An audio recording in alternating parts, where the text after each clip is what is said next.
Hi guys, this is Anand Arnold और आज मैं एक बहुत ही साधारण से लड़के की कहानी आपके सामने लेकर आया हूं जो कि बहुत ही असाधारण है। तो आइए मिलते हैं हम सैम चौहान से। हाय सैम जी, क्या हाल है? चलो भैया बढ़िया। आप बताइए, आप ठीक हो? बस बढ़िया जी। तो आप थोड़ा कुछ बताएंगे अपने बारे में, आप कहाँ से हो, कैसे, जो भी है। मेरा नाम वैसे तो इन रियल बहुत कम लोगों को पता है। मेरा नाम जो एक्चुअल है प्रबोध चौहान है। प्रमोद चौहान। प्रबोध चौहान। प्रबोध So, चौहान। बहुत सारे लोग जो है मुझे आज के टाइम पे सैम के नाम से जानते हैं। सैम बहुत शॉर्ट नेम है एंड वो स्कूल टाइम से चलता आ रहा है। सो सैम के नाम से चलता है, तो मैंने इसी को आगे कंटिन्यू किया। नाइस है और बहुत जी बिल्कुल, इजी टू स्पोक है। इजी टू स्पोक है। प्रबोध इट्स लाइक मतलब किसी अंकल का नाम है। किसी को अच्छा लगता है, किसी को कहता है भाई अंकल का नाम है, तो मैंने सैम रख लिया। कहीं से अंकल नहीं लगते। You look very good. Thank you भैया। And by profession I am a yoga teacher since last 6 years। And उसके बाद फिर मैंने पर्सनल ट्रेनिंग कोर्स किया एंड उसमें अब लोगों को पर्सनल ट्रेनिंग दे रहा हूँ जिम की। एंड आप इस प्रोफेशन में कैसे आए? It's a long story. जैसे आपको पता है, मैंने आपको बताया था कि I was patient of spondylitis. Ankylosing spondylitis उसको बोलते हैं, जो कि एक रीढ़ की हड्डी की प्रॉब्लम है। देसी लैंग्वेज में हम उसको रीढ़ की हड्डी का गठिया बोलते हैं। अच्छा। जिसकी बहुत सारी कॉम्प्लिकेशंस होती हैं। ये मेरे को जो पता तो काफी टाइम लगा, काफी टाइम बाद लगा। और स्टार्टिंग मेरे को 5th क्लास में से हो गई थी। आई वाज दैट टाइम 10 और 11 years ओल्ड, पक्का नहीं याद, 10-11 years का था। तब से स्टार्ट हो गया था। तो आपको फर्स्ट सिम्टम जो है इसका कैसे पता चला कि आपको कोई प्रॉब्लम हो रही है? सिम्टम्स तो इसके काफी सारे। जो फर्स्ट मेरे को पता लगा, मेरे पैरों के नीचे पेन होना रहना शुरू हो गया था। अच्छा। काफी पेन होता था, थंब स्वेली कर जाते थे फीट के, एंड चलना फिरना मुश्किल हो जाता था। शूज नहीं पहन सकता था। मेरे को लगा कि शायद मैंने कोई गलत शूज पहन लिया, उस कारण मेरे को दिक्कत हो रही है। शूज चेंज कर लिए, तब भी प्रॉब्लम ठीक नहीं हुई। तो डॉक्टर्स को दिखाया, वही टेम्पररी डॉक्टर्स का सॉल्यूशन, वो पेन किलर दे देंगे, आप पेन किलर खाओगे तो ठीक रहेगा। बट ये प्रॉब्लम धीरे धीरे बढ़ती चली गई। स्टार्टिंग में थंब से स्टार्ट हुई थी, फिर धीरे धीरे मेरी फिंगर्स, मेरी रिस्ट, कभी ये वाली रिस्ट स्वेल हो जाना, कभी ये स्टिफ हो जाना। मतलब स्टिफ अकड़ाहट इतनी हो जाती थी कि I can't move my wrist और फिंगर्स। और पैरों के नीचे भी दर्द था, जिसके कारण मैं चल नहीं पाता था, वेट नहीं रख पाता था। सो मेरी फैमिली मेरे को जो है पकड़ पकड़ के वॉशरूम लेके आती थी उस टाइम पे। पकड़ के वॉशरूम लेके आती थी। ट्रीटमेंट मैंने काफी कराया, बट किसी को समझ में नहीं आया। चलो कुछ टेम्पररी ट्रीटमेंट्स लेके मैं थोड़े दिन तक ठीक रह गया। ये बेसिकली मेरे को जो प्रॉब्लम स्टार्ट होती थी वो होती थी विंटर्स में, जब एक्सट्रीम लेवल की ठंड पड़ती थी। तो विंटर्स में स्टार्ट होती थी, गर्मी में आते आते काफी हद तक कम हो जाती थी। कितना चला ये, मतलब कितनी देर ये प्रॉब्लम चली आप? प्रॉब्लम जैसे फर्स्ट टाइम स्टार्ट हुई थी मेरे को, विंटर्स में स्टार्ट हुई थी। ये मेरे को गर्मियों टिल गर्मियां, मतलब कितने साल तक? साल तक अभी भी कंटिन्यू चल रही है। ओह वाह। अभी भी चल रही है, मगर मैंने उसको काफी हद तक जो है रोक दिया है। अच्छा। Through of my exercise, through of my diet. तो ये किस हद तक 11 साल में जैसे आपने बोला, तो किस हद तक जो है ये इसने अपना असर दिखाया? ये मेरे को असर टिल रहा है 18-19 years तक। 19 years? हाँ, 19-20 years तक मेरे को जो है इसका तो असर है। क्या इसका आपको फिजिकली इफेक्ट ये था कि मेरे आपको पता जॉइंट्स फेल हो जाते थे। I can't move my wrist. पैरों के बल में चल नहीं सकता था, पैरों के भार में चल नहीं सकता था। फैमिली मेरे को पकड़ पकड़ के कहीं पे वॉशरूम हो गया या कुछ खिलाना पिलाना हुआ, फैमिली खिलाते थे। तो वो सिचुएशन एक ऐसी थी, मैं मतलब एक टाइम ऐसा आ गया था, मैंने मम्मी को बोल दिया था, हम 4th फ्लोर पे रहते थे, कि भाई मम्मी मेरे को यहाँ से आप फेंक दो नहीं। मैं इतना तंग हो गया था उस दर्द से। मेरी बेड पे टैबलेट पड़ी रहती थी उस टाइम पे। पेन किलर मैंने मतलब सुबह उठना है, पहले पेन किलर खानी है, उसके बाद मैंने बेड से पैर नीचे रखना है, ताकि जो मेरा दर्द हो वो कम हो जाए और मैं अपने पैरों पे खड़ा हो सकूं। तो ये मेरी लाइफ रही है 19-20 years तक। सो बीच बीच में ट्रीटमेंट्स लेता रहा हूँ, कभी ठीक हो गया, कभी फिर से एकदम हो गया। फिर इसी बीच में मेरा क्या है, आइस पे भी जो है इसके सिम्टम्स दिखने लग गए थे। आइस में आइस कैप्चर कर ली थी, मेरे को दिखना बंद हो जाता था। दिखना इन द सेंस बिल्कुल ब्लरी दिखता था, आइज रेडनेस हो जाती थी मेरी, और जिस कारण मैं देख नहीं पाता था। तो उसमें भी काफी डॉक्टर्स को मैंने चेकअप कराया, काफी डॉक्टर्स को दिखाया। 3 डॉक्टर्स को, 2 डॉक्टर्स तो पता नहीं लगा पाए, फिर 3rd डॉक्टर जो आई की प्रॉब्लम आई, आइस की, ये कौन से ईयर में, आप कितने साल के थे तब? ये मैं तब था 12-13 years। हाँ, मेरे फादर उस टाइम थे। अच्छा। मेरे फादर थे 12-13 की उसमें मेरे को पता लगा है। मेरे फादर ट्रीटमेंट करवाने लेके आते थे मेरे को। तो मेरे को पता है 12-13 साल की उम्र से ये मेरे को प्रॉब्लम जो है स्टार्ट हुई थी। तो आपके फादर जैसे हैं, मदर भी हैं, अब फैमिली में कौन कौन है? फादर उनकी डेथ हो चुकी है 2009 में। ओके। फैमिली में सिर्फ अब मैं, मेरी मदर और मेरी 2 सिस्टर हैं। एक ब्रदर भी था, उसकी भी डेथ हो चुकी है 2015 में, न्यू ईयर से 2 दिन पहले, ओके। For some reasons. तो मतलब कि इन बिटवीन आप इन शारीरिक प्रॉब्लम्स के साथ जूझ रहे थे जब ये आपके बिल्कुल, फादर बिल्कुल। साहब के साथ ऐसा हुआ और ब्रदर चले गए, जी जी जी। फादर के बाद तो और कंडीशंस मेरी खराब हो गई थी। तो क्या आप उसको शेयर करना? जी भैया जी। फादर के बाद कंडीशन ऐसे खराब हो गई कि अकेला बड़ा घर का लड़का मैं ही था, अच्छा। तो सारा बर्डन मेरे ऊपर और मेरी मम्मा के ऊपर आ गया। That time I was in school, मेरे को स्कूल छोड़ना पड़ा। फाइनेंशियल बहुत ज्यादा प्रॉब्लम हो गई थी, because I am coming from a lower middle class family. मेरे फादर ही कमाने वाले थे, मम्मा उस टाइम मेरे घर पे रहते थे। हम 4 बहन भाई थे, तो बहुत मुश्किल हो गया था। मैंने उस टाइम छोटी मोटी जॉब करके, किसी को पता नहीं है, आज मैं फर्स्ट टाइम आपको बता रहा हूँ, मेरे जो बहुत क्लोज है लोग उन्हीं को पता है, मेरे फैमिली वाले या मेरा ब्रदर, कि मैंने फर्स्ट जो जॉब थी मेरी वो एज ए पियून जॉब मैंने की थी, चपरासी की जॉब एक ऑफिस में। तो उस टाइम मैं 8th क्लास में था, हाँ 8th क्लास में था। आई नो, मैं 2 किलोमीटर पैदल चल के जाता था वो जॉब के लिए स्कूल के बाद, फिर 2 किलोमीटर चल के पैदल वापस घर पे आना, चाहे गर्मी हो चाहे धूप हो। मैंने वो डेली 4 किलोमीटर का सफर पैदल करना था। आप इतना सब कुछ स्ट्रगल कर रहे थे और ये प्रॉब्लम भी ये प्रॉब्लम भी झेल रहा था, बिल्कुल बिल्कुल। जी जी, ये प्रॉब्लम भी चल रही थी। ट्रीटमेंट ले रहा था टेम्पररी, पेन किलर खा खा के अपना मैं काम कर रहा था। आप में विल पावर बहुत है। जी जी बेहद जी। सब गॉड गिफ्टेड। अब बस भगवान पे भरोसा था कि एक ना एक दिन तो कभी ना कभी ठीक होगा, तो इसी सहारे में चलता जा रहा था। तो वो दिक्कत हुई, उसके बाद ट्रीटमेंट लेता रहा किसी न किसी तरह। फिर एक टाइम ऐसा है कि बिल्कुल स्टडी बंद कर दी, अच्छा। क्योंकि प्रॉब्लम इतनी ज्यादा बढ़ गई थी। मेरे को जॉब भी छोड़नी पड़ी और मैं कंप्लीटली बेड पे आ गया था। तो वो साल मैं कम से कम 1 साल तक बेड पे रहा हूँ। 1 साल तक बेड पे रहा हूँ। तक आपके फादर साहब? हाँ, फादर की डेथ हो चुकी थी। ब्रदर थे मेरे, ब्रदर था मेरा उस टाइम पे। आपका और आपके ब्रदर का कैसा रिलेशन? ब्रदर सर ऐसा रिलेशन था, मतलब वर्ड्स में तो एक्सप्लेन करना मुश्किल है, मतलब बहुत प्यारा रिलेशन था। मैं उसकी केयर करता था, आंखों में वो चीज देख सकता हूँ जी। सो आपके ब्रदर के लिए प्यार। तो मतलब इट्स लाइक, मतलब काफी वो था, ब्रदर भी था, फ्रेंड भी था मेरे से छोटा। जब उसकी डेथ हुई वो 9 साल का था। मेरे साथ ही सोता था। उसकी मैंने स्कूल लेके जाना, उसको डेली स्कूल लेके आना। जब लास्ट टाइम उसकी जब डेथ हुई थी, मेरे को याद है, मैं फिरोजपुर में जॉब करता था, मैं घर पे आया था छुट्टियों पे, तो उसको मैं स्कूल छोड़ के आया हूँ लास्ट टाइम। एंड वो पूछता भाई अब कब आएगा नेक्स्ट, तो मैं कहा आ जाऊंगा, अभी न्यू ईयर पे आऊंगा, अगर छुट्टी मिल गई तो, नहीं तो फिर बाद में आऊंगा। वो मेरे को लास्ट उसकी बातें याद है। फिर उसकी फिर न्यू ईयर से 2 दिन पहले डेथ हो जाती है। तो फिरोजपुर से यहाँ मैं कैसे आता हूँ मेरे को पता है, वो 2-2.5 घंटे का सफर कैसे किया बस में, वो मेरे को पता है। तो घर पे आया, जिस हालत में मैंने उसको देखा, आई वाज शॉक। मेरे को मेरे ब्रदर ने फोन किया था, मेरे साथ अभी बैठा हुआ है, इसी ने मेरे को बताया था कि ऐसे ऐसे हो गया। तो मैं गया घर पे, देखा मैंने, एंड आई वाज शॉक। वो जो मैंने सीन देखा था वो अभी तक मेरी आंखों के सामने है। उसका हमने सब कुछ किया, अंतिम संस्कार किया, सब कुछ किया। वो सीन बताएंगे? सीन भी ऐसा था कि उसको बेड पे उसकी बॉडी पड़ी हुई है। मैं पहुंचता हूँ रात के 2 बजे वहाँ पे, घर पे, फिरोजपुर से लुधियाना बस से। तो मैंने उसका हाथ पकड़ा है, हाथ उसका ऐसा था, हाथ पकड़ा है मैंने, तो बिल्कुल फ्रीज हो चुका था। वो जो है वो मेरे को अभी तक याद है, मैंने जो टच किया था उसे, मैं काफी देर उसका हाथ पकड़ के बैठा रहा। उस टाइम उनमें वो था? नहीं, बिल्कुल, मतलब वो तो डेड बॉडी थी। वो डेड बॉडी थी, वो मेरे को मिला नहीं, वो मेरे को जीवित नहीं मिला, वो जा चुका था। मैंने उसका हाथ पकड़ के बैठा रहा काफी देर। तो वो मेरे को जो सीन है, उसके बाद जो उसका क्रेमेशन का सीन है, उसको हम गए हैं, दाह संस्कार, अंतिम संस्कार किया, वो जो मेरी एक आंखों के सामने है अभी तक, मैं उसको एक्सप्लेन भी नहीं करना चाहता, बहुत ही ज्यादा वो है डरावना। तो वो सब याद करके जब हम घर पे आए 2-3 दिन तक तो ठीक रहा। उसके बाद मेरे को क्या अटैक्स आने शुरू हो गए। अच्छा। बॉडी हिलने लगी मेरी, सोते सोते बॉडी कांपने लगी आती। मैं घर वालों को बाहर लेके चला आया था कि चलो अर्थक्वेक आ रहा है, अच्छा, भूकंप आ रहा है। इतना मतलब बॉडी शिवर करने लगी थी मेरी। आफ्टर ब्रदर्स डेथ मैं डिप्रेशन में चला गया, प्रॉपर एंजाइटी डिप्रेशन जो होता है वो मैंने फेस किया। कई लोगों को बोलने के लिए बोल देते हैं, मगर वो जो होता है बहुत खराब चीज होती है।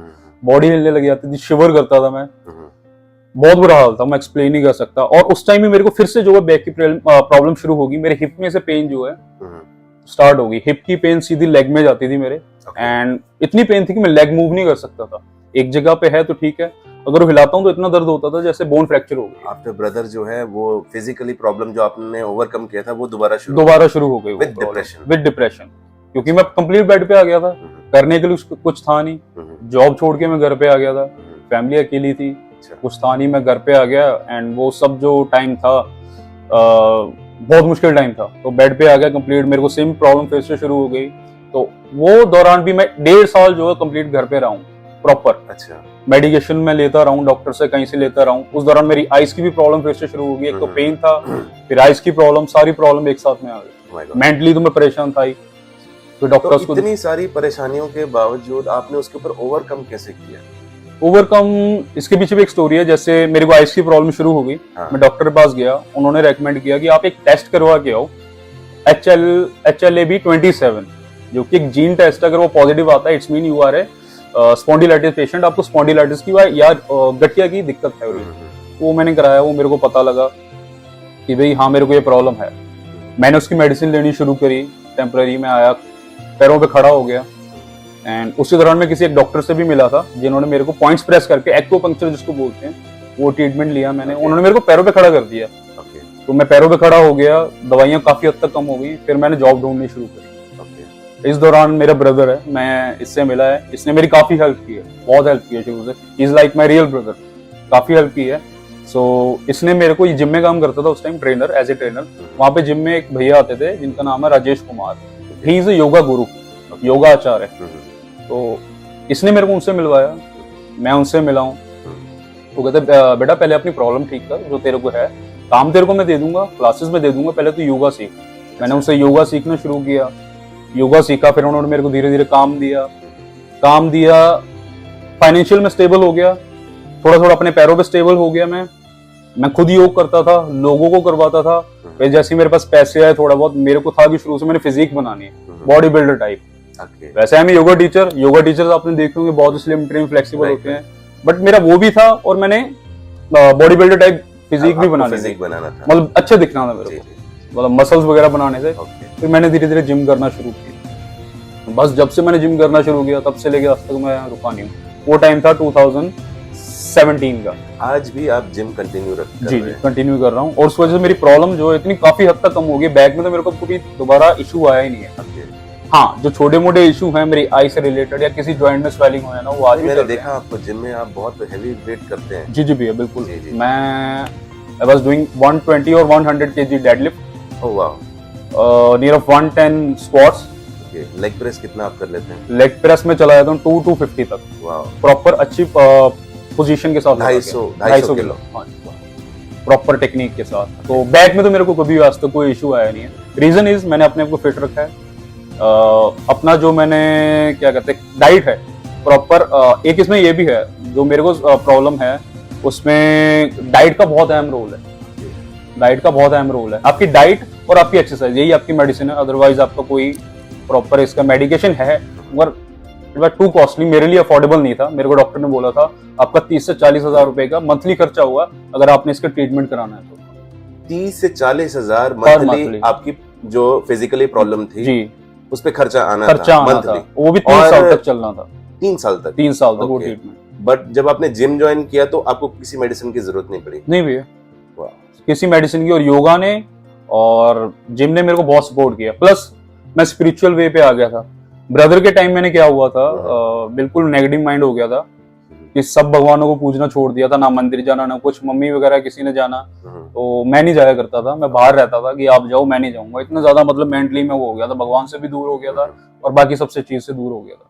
तो इतने साल आपने ऐसे स्ट्रगल किया, तो आप, मैं थोड़ा पर्सनल क्वेश्चन पूछ सकता हूं? हाँ श्योर भी। तो आप यू लुक वेरी गुड और बहुत फिट है। तो इन बिटवीन आप शादी हुई, मैरिड या कोई गर्लफ्रेंड ऐसा कुछ है? भैया गर्लफ्रेंड तो नहीं रही, बट मैरिड हुआ था।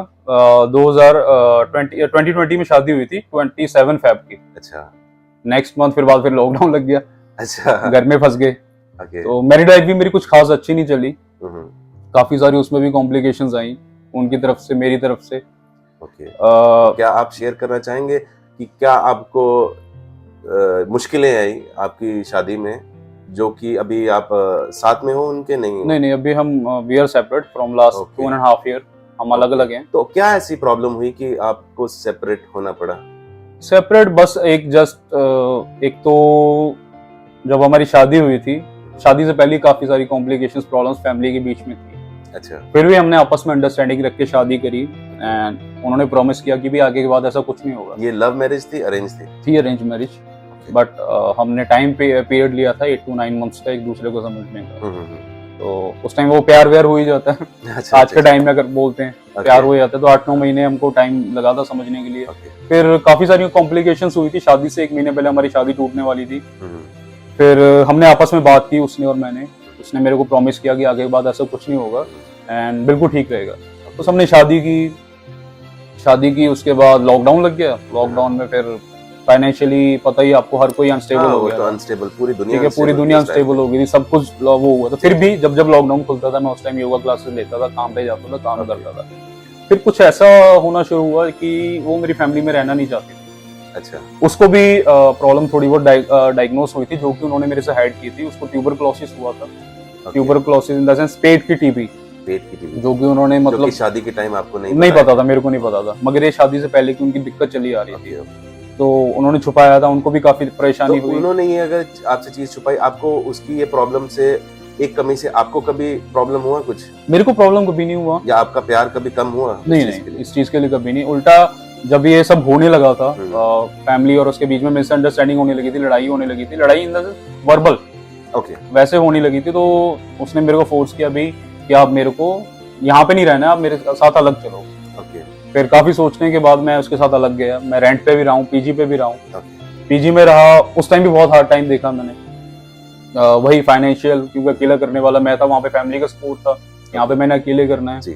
फिर भी किसी न किसी तरह हम 5-6 महीने रहे। उस दौरान मेरे को फिर से जो प्रॉब्लम स्टार्ट हो गई थी बैक की, क्योंकि मेरा जिम छूट चुका था। क्योंकि कहते नहीं है, जैसे आपका लाइफ पार्टनर होता है, आप भी धीरे धीरे वैसे बनने लगे, तो आप बदल जाओ या आप उसको बदल दो।